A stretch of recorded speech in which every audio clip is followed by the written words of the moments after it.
Hi, Bruno Jr. here. Our podcast, Busting Addiction and Myths, is sponsored by SafeHouseRehab.com. SafeHouse believes that traditional treatments fall short of the needs of clients who face the modern problems of addiction. Modern problems need modern solutions. Multiple addictions, multiple relapses, multiple triggers, and cheaper and more powerful street drugs set up unprecedented challenges facing treatment centers. What is needed is a more sophisticated approach, a better way forward. There are 3 reasons to choose our progressive modern treatment program. 1, a more sophisticated intake process. 2, technology proven to enhance recovery. And 3, the most robust aftercare program in our sector. To learn more, visit us at safehouserehab.com.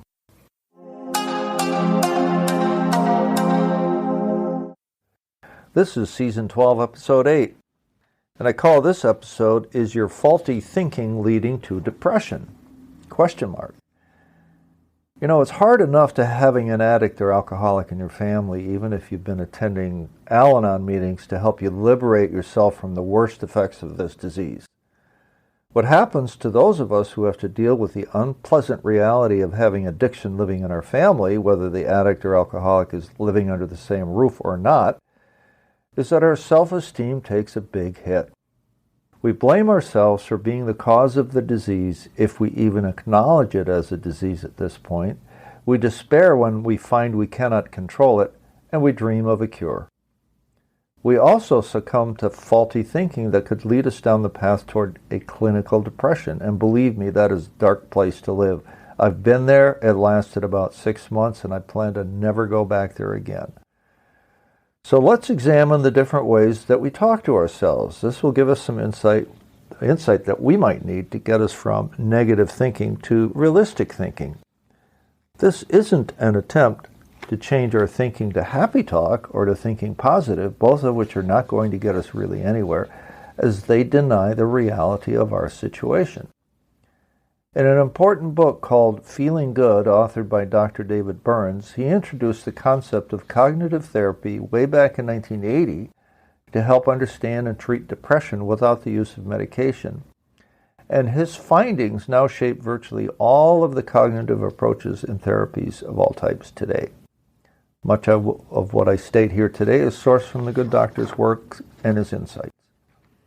There's a powerful principle at the heart of cognitive therapy, and that is that your thoughts have much more to do with how you feel than what is actually happening in your life. Keep that in mind as we discuss better ways of thinking that could lift your gloomy outlook so that you'll be able to see the truth in sunlight at long last. The idea that how you think is at the heart of how you feel is not a new idea at all. In the Old Testament, there is this passage, "For as he thinks within himself, so he is." Or go forward a couple of thousand years and you can read in Hamlet, "For there is nothing either good or bad, but thinking makes it so." Thank you, William Shakespeare. When we tend to blame our situation for how we feel, this has the tendency to make us victims because, as Dr. Burns says, we think the causes result from something beyond our control, when in fact there is a lot you can do right now that is within your control, and that is you can learn to change the way you think about things, and you can also change your basic values and beliefs. Contrary to the beliefs of psychiatry, which hold that depression is an emotional disorder, the research Dr. Burns undertook reveals that depression is not an emotional disorder in the very least. It is caused by a cognitive thinking disorder. He says that every bad feeling we have is the result of our distorted negative thinking. Illogical, pessimistic attitudes play the central role in the development and continuation of all our symptoms. Illogical. Here's the perspective that an accomplished young woman expressed one time. "Every time I become depressed, I feel as if I've been hit with a sudden cosmic jolt, and I begin to actually see things differently. The change can come within less than an hour. My thoughts become negative and pessimistic. As I look into the past, I become convinced that everything I've ever done is worthless. Any happy period seems like an illusion. I become convinced the real me is worthless and inadequate. I cannot move forward with my work because I've become frozen with doubt. But I can't stand still because the misery is unbearable." I know exactly how she feels. It's hard enough dealing with the chaos that surrounds a home with addiction at its center because the addiction takes over and it sucks up all the good oxygen. There seems little room for those of us who feel responsible for the welfare of everyone in the home, except that we leave our own welfare out of it. And because we feel hopeless, we become depressed. According to Dr. Burns, ultimately in the care of a counselor trained in cognitive therapy and addiction, you will learn that your negative thoughts are the actual cause of your self-defeating emotions. Imagine that. These thoughts, this way of thinking, is what keeps you lethargic and makes you feel inadequate. Your negative thoughts, or cognitions, are the most frequently overlooked symptoms of your depression, but they also contain the key to relief and are therefore your most important symptoms. Let's review the list of symptoms that characterize the faulty thinking that leads to the experience of depression. Dr. Burns calls these definitions of cognitive disorder, or what I call faulty thinking. See if you show signs of this kind of thinking, recognizing now that when you indulge in that kind of thought process, it is not doing you any good and there is a way out. And we're all susceptible to some form of faulty thinking. Let's start with number 1, all or nothing thinking. This refers to the tendency to evaluate your personal qualities in extreme black or white categories. That's the basis of perfectionism. It has you fear any mistake because you will see yourself as a loser. But it's also a source of procrastination.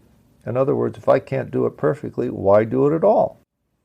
When you see life only in black and white terms, there is little room for the reality of accepting various shades of gray, which is the space where most of our lives play out. Not in shades of gray exactly, more like a full rainbow of colors.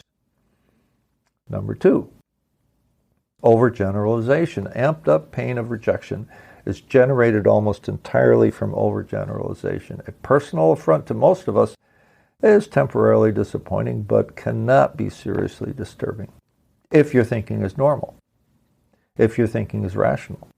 But let's say if a young man with a cognitive disorder gets turned down when asking for a date, it leads him to believe that he will always get turned down because all women are exactly alike and therefore will always turn him down. Overgeneralization. 3, mental filter. This one's fairly easy to understand as we all have this aspect of perception from time to time. When you're depressed, you wear a special pair of eyeglasses that filter out anything positive. Dr. Burns calls this selective abstraction. It's simply a bad habit that can cause you needless anguish because it invariably presents a warped view of the world. Number 4, disqualifying the positive. This is one of the most destructive forms of cognitive distortion, and it is common in addictive families whose head of household, usually mother, suffers from one of the most painful effects of addiction, and that's devastated self-esteem. This trait arises from the belief that you are second-rate, not deserving of success, and if a bad thing happens to you, it only proves what I've, quote, known all along. Or if something good happens to you, it was a fluke, it'll never happen again. You belittle compliments, believing them to be insincere. We're all prone to filter out some good things from time to time. That is very different from behavior that consistently discounts, disqualifies, even trashes the positive things in life. These negative types of responses to life remove its richness and makes things appear needlessly bleak. Number 5, jumping to conclusions. Well, we all do that, but it doesn't describe how most of us think most of the time. This type of thinking makes you arbitrarily jump to a conclusion that is simply not justified by the facts of the situation. Here's an example. An example is mind reading, where you make the assumption that people are looking down on you when there is zero evidence to support it. Another example is the idea that you can predict the future in a negative way, as in I'll always be depressed and dysfunctional, so I'm leaving my career. Example of bad decision based on faulty thinking. Number 6 is what I call the binocular effect. This isn't really funny, but in a way it's funny. This is when you magnify the bad stuff or what you think is horrible when it might just be an irritation, and then you turn the binoculars around and you can barely see the good things in life and or about yourself. A small error becomes a raging blaze in the binoculars, while a blessing raises just a shrug if you turn the binoculars around. Number 7, emotional reasoning. It is important for depressed people to understand that feelings are not facts. There's a long list of things that qualify here. Examine the truth of assumptions like, I feel like a dud, therefore I am a dud. Or, I'll never get this done because I'm depressed and I'll stay depressed. Try action first as an antidote to the feeling. Get up and clean the room and you'll feel better. Don't use your depression as an excuse not to clean the room. Example. Number 8, should statements. The emotional consequence of should and shouldn'ts is guilt. When you direct should statements to others, you feel anger, frustration, and resentment. Number 9, labeling and mislabeling. Instead of describing your error, you attach a negative label to yourself, like I'm a loser. Turn it around, and when another person's behavior rubs you the wrong way, he's such a jerk. Number 10, personalization. You see yourself as the cause of some negative external event, which in fact you're not primarily responsible for. This is very common among caregivers of addicts and alcoholics and other codependents. What have we learned from this discussion of cognitive disorder, also known as erroneous thinking? I must add that much of our reporting is sourced from Dr. David Burns, who published Feeling Good in 1980 and whose research and ideas spawned the entire field of cognitive therapy, now used extensively in drug and alcohol treatment programs, as well as in other types of therapies. Number 1, Dr. Burns' research proves that how you feel is shaped much more by how you think than it is by your circumstances. Number 2, what this says is that caregivers need to examine the faulty thinking, examples listed above, that could result in depression or prolong or deepen it, as life is already a challenge.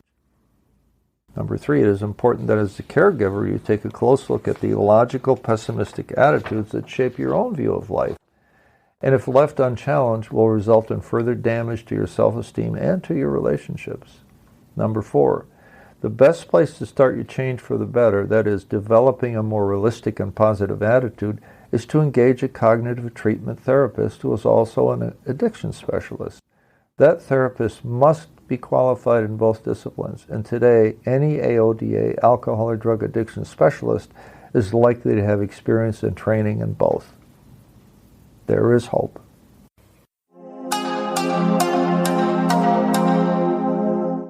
Our podcast is sponsored by safehouserehab.com, a modern approach to recovery.